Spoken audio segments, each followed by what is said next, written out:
Então, bora lá, jovens, com mais um vídeo do Geopolítica para Iniciantes. Não se esqueça de deixar o like e seguir o canal. Hoje a gente vai falar de uma onda gigantesca e, para muita gente, meio que repentina, de recuperações judiciais que está varrendo o Brasil e que está pegando até umas marcas que todo mundo conhece. Vamos mergulhar nisso para entender como é que o Brasil foi parar nessa situação tão complicada. Olha só esse número: 5.680. Essa foi a quantidade recorde de empresas brasileiras que pediram recuperação judicial em 2025. Para a gente ter uma ideia do tamanho do estrago, esse número é 5 vezes maior do que foi durante a pandemia. 5 vezes! E olha, a gente não está falando só de empresa pequena, não. A lista tem verdadeiros titãs da indústria brasileira. Empresas que já valeram centenas de bilhões de reais e que agora estão passando por um aperto financeiro seríssimo. Ok, para a gente entender essa história direito, vamos seguir um roteiro. Primeiro a gente vai entender o que é essa crise recorde, depois vamos dar uma olhada na montanha russa da Selic, que é a taxa de juros, daí a gente parte para as consequências disso tudo, o fenômeno da fuga de empresas para o Paraguai, e por fim, a gente discute a ideia de que tudo isso é só um sintoma e não a causa real do problema. Vamos começar pelo básico, então.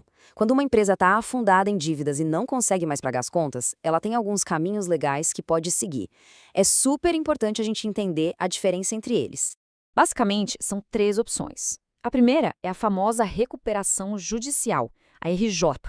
A empresa pede ajuda na justiça para ganhar um fôlego, um tempo, para se reorganizar sem os credores cobrando.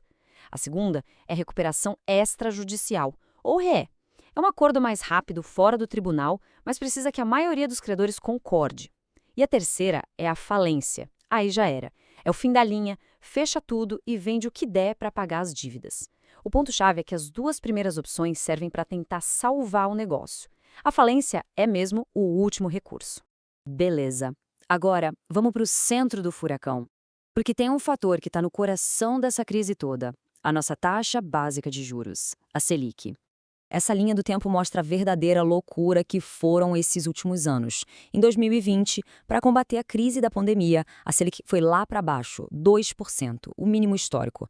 Só que aí a economia reabriu, a inflação bateu 10% e o Banco Central teve que dar um cavalo de pau.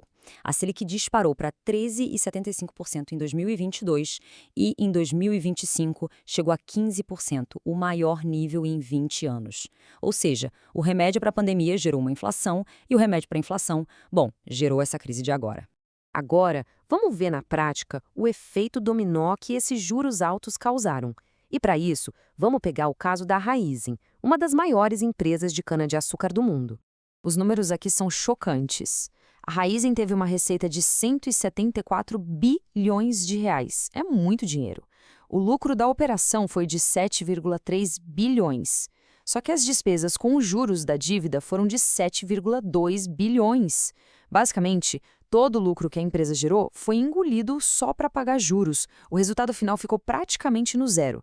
Foi isso que levou ela a pedir a maior recuperação extrajudicial da história do Brasil, 65 bilhões de reais.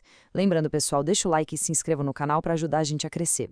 E o mais irônico é que não são só as empresas que estão sofrendo. O maior devedor do país, a maior vítima dessa política de juros altos, é o próprio governo brasileiro.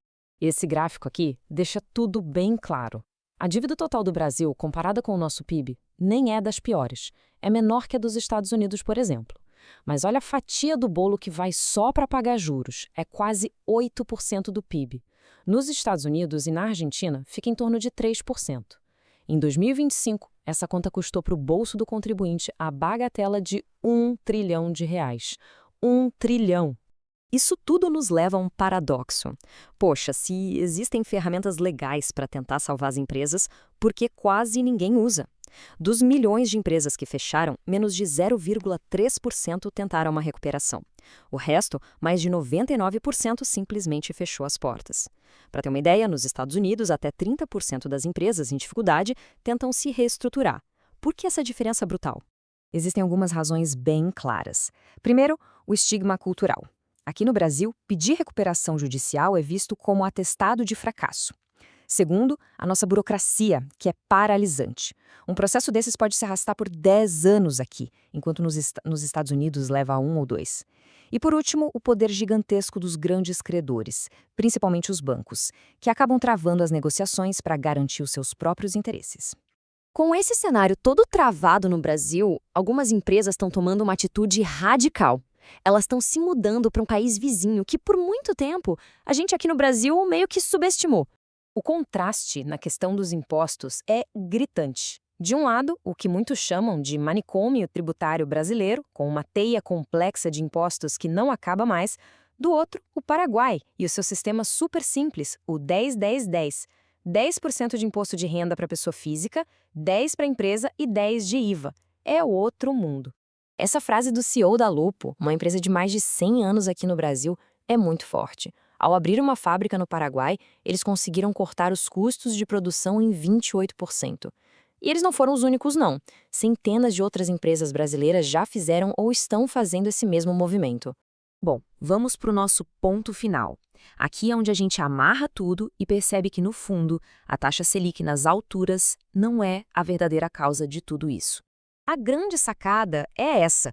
A Selic alta é só a febre. É um sintoma bem doloroso, mas ainda assim um sintoma. A doença de verdade, a doença crônica do Brasil há décadas, é a instabilidade fiscal. É um país que, sistematicamente, gasta mais do que arrecada. E os juros altos são o preço que todo mundo paga por essa falta de equilíbrio nas contas. E isso nos deixa com a pergunta que realmente importa. Se os juros altos são só a febre, como é que o Brasil pode tratar a doença de verdade, que é esse desequilíbrio fiscal, essa ineficiência estrutural? Essa crise toda das empresas é um sinal de alerta altíssimo. A questão não é só como sobreviver à febre, mas como, de uma vez por todas, curar a doença que a provoca. Por enquanto é isso. Não se esqueça de deixar o like e seguir o canal para não perder a próxima notícia sobre geopolítica mastigada de um jeito descomplicado para você. Falou, piazada!